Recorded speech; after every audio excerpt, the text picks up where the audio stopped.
गरीब की जिंदगी। सुंदरपुर नाम के गांव में राधा नाम की औरत अपने बेटे सूरज के साथ रहा करती थी। उसके पति हाल ही में गुजर जाने की वजह से उसके परिवार को आधार देने वाला कोई नहीं था। इसीलिए राधा हमेशा कुछ न कुछ काम की तलाश में रहती थी। ऐसे ही एक दिन राधा ने अपने घर का काम खत्म किया और काम की तलाश में घर के बाहर निकल पड़ी। उनके गांव में एक हलवाई की दुकान थी। राधा उस दुकान में गई। नमस्ते भाई साहब, मुझे आपके यहाँ कोई काम मिल सकता है क्या?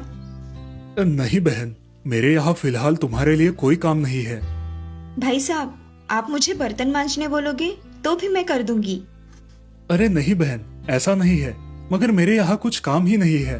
तुम चाहो तो शहर जाकर मेरे भाई के दुकान में काम कर सकती हो। मैं उससे बात करूंगा, वो तुम्हें काम पर रख लेगा। जी भाई साहब, आपका बहुत बहुत शुक्रिया, मगर जाना कौन से शहर है? अरे बहन, हमारे गांव के नजदीक है ना, किशनगढ़, वही शहर। मैं तुम्हें उसके दुकान का पता देता हूँ।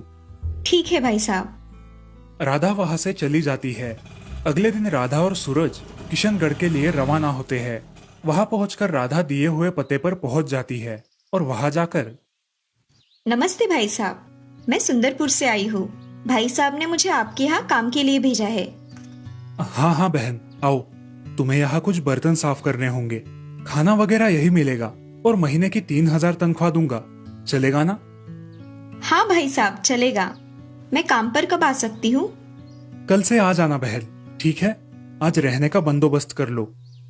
जी भाई साहब। ऐसा बोलकर राधा वहां से चली जाती है।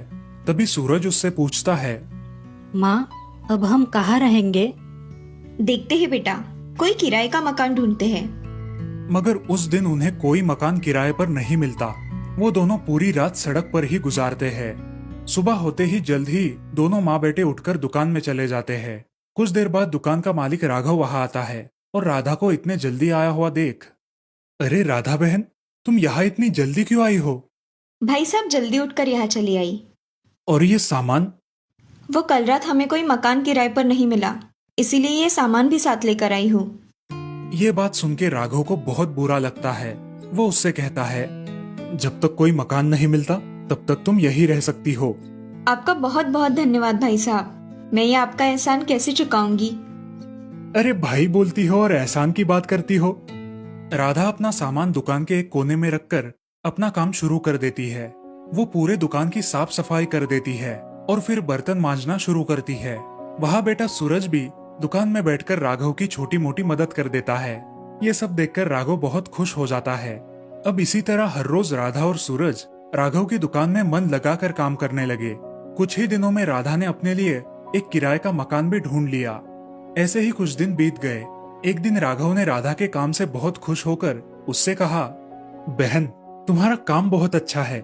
मैं सोच रहा हूँ कि तुम मेरे घर में काम करो। तुम्हारी तनख्वाह 5,000 रुपए होगी।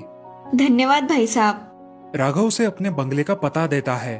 अगले दिन राधा और सूरज उस पते पर बताए हुए बंगले में जाते हैं। वहाँ उन्हें राघव की पत्नी सोनिया मिलती है। जी, क्या चाहिए आपको? जी, हमें राघव भाई साहब ने यहाँ भेजा है आपके यहाँ काम करने के लिए। अच्छा, तो आप वो हो, मुझे इन्होंने बताया था। मगर इस घर में काम करना है तो मेरी शर्तें तुमको मंजूर करनी पड़ेगी। जी मालकिन, आप जैसा कहोगी वैसा ही काम होगा। देखो, मेरा बेटा विक्की है। किसी ने उसकी चीजों को हाथ लगाया तो उसे बिल्कुल अच्छा नहीं लगता।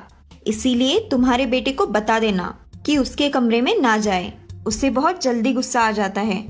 जी मालकिन, जैसा आप कहे।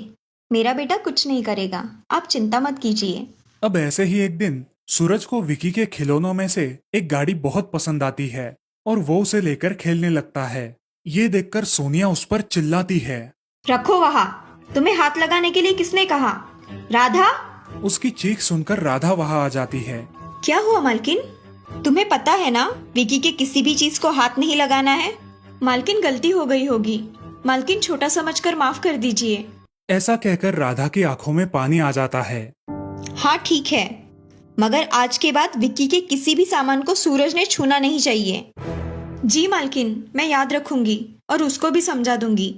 सोनिया वहां से चली जाती है और राधा अपने बेटे को समझाने लगती है। सूरज, तुम्हें बताया था ना कि विक्की की चीजों को हाथ नहीं लगाना, फिर तुमने उसकी गाड़ी को हाथ क्यों लगाया? माँ, मुझे वो गाड़ी बहुत पसंद आई, इसलिए मैं उसे उठाकर देख रहा था। बेटा आज के बाद विक्की की चीजों को हाथ नहीं लगाना, ठीक है? हाँ माँ, नहीं लगाऊंगा। ऐसे ही एक दिन राधा सब्जियां लाने के लिए बाजार गई थी और सोनिया भी बैंक का कुछ काम होने की वजह से घर से बाहर थी। घर में सिर्फ विकी और सूरज ही थे।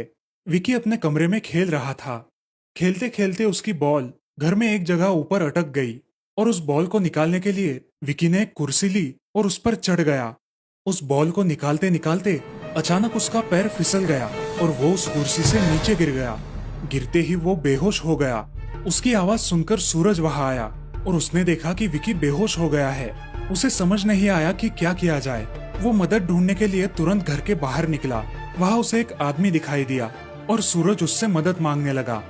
चाचा, चाचा मुझे आपकी मदद चाहिए, क्या आप मेरी मदद करोगे?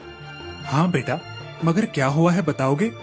सूरज सारी बात उस आदमी को बता देता है और उसकी मदद मांगता है। अब वो आदमी सूरज के साथ घर में चला जाता है। वो विकी के पिताजी को फोन करके सब बता देता है और तुरंत विकी को अस्पताल में लेकर जाता है। कुछ देर बाद सोनिया घर आकर देखती है तो उसे घर में कोई दिखाई नहीं देता। वो अपने पति को फोन करती है।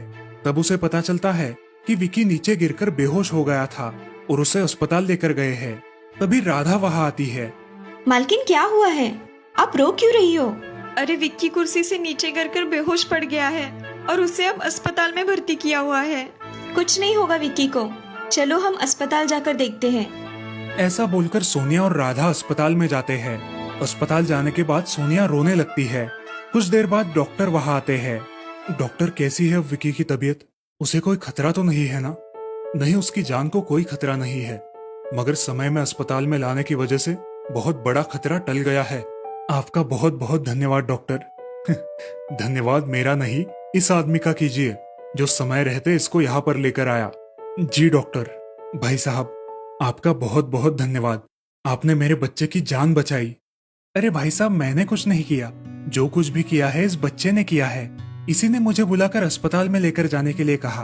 अगर इसने समय पर कुछ नहीं किया होता तो न जाने आज क्या हो जाता। इसके तेज दिमाग की वजह से ही आपका बच्चा बच पाया। आप सही कह रहे हो बेटा सूरज, तुम्हारा बहुत बहुत धन्यवाद। चाचा, ये तो मेरा दोस्त है ना, मैंने अपने दोस्त के लिए सब किया। राधा, आज से तुम हमारे घर की सदस्य हो, हमारे ही घर में रहोगी, समझी? सच में मालकिन? हाँ, मुझे ऐसे प्यार करने वाली बहन और बेटा हमेशा के लिए चाहिए। और इस तरह से अब राधा और सूरज राघव के परिवार का एक हिस्सा बनकर हंसी खुशी रहने लगे। इस कहानी से हमें ये सीख मिलती है कि हमें हर व्यक्ति की कदर करनी चाहिए, चाहे वो अमीर हो या गरीब।